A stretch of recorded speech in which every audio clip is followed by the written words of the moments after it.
My name's Alec. I'm getting a hair transplant today at the Hair Restoration Institute of Minnesota. I knew that now was the time for a hair transplant because I kind of got sick of hiding it. I mean, I've been dealing with hair loss since I was 19 and I've been limited to certain hairstyles because of this problem that I've been having. I realized it was time to do something about my hair when I was always going out in a hat to feel comfortable. I felt uncomfortable otherwise. My grandfather on my mother's side was bald by 30, so I knew if I didn't do something that I was gonna end up the same way, and I didn't want to do that, so that's why I came here. They have the best doctors in the world, board-certified plastic surgeons that have been researching hair loss their whole lives, and I trust their judgment and know that they're gonna provide me with the correct result for my situation. When I walk into the clinic, I feel welcomed, and I feel like the staff and team have my back, and that's why I'm going with HRI.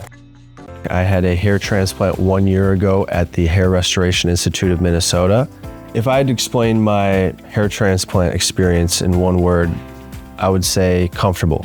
It was a comfortable experience. You come into the clinic, they make you feel comfortable, they explain everything to you. Now when I go outside and it's windy, there's no concern. If it's raining, there's no concern with my receding hairline. Recovery was a breeze. I think after that first week, you start to feel kind of back to normal, and then you just have to wait for the hair to grow in. I really like where I'm at today and that I got the hair transplant done. I think it brings out a side of me that I was locked away before maybe, or stayed hidden.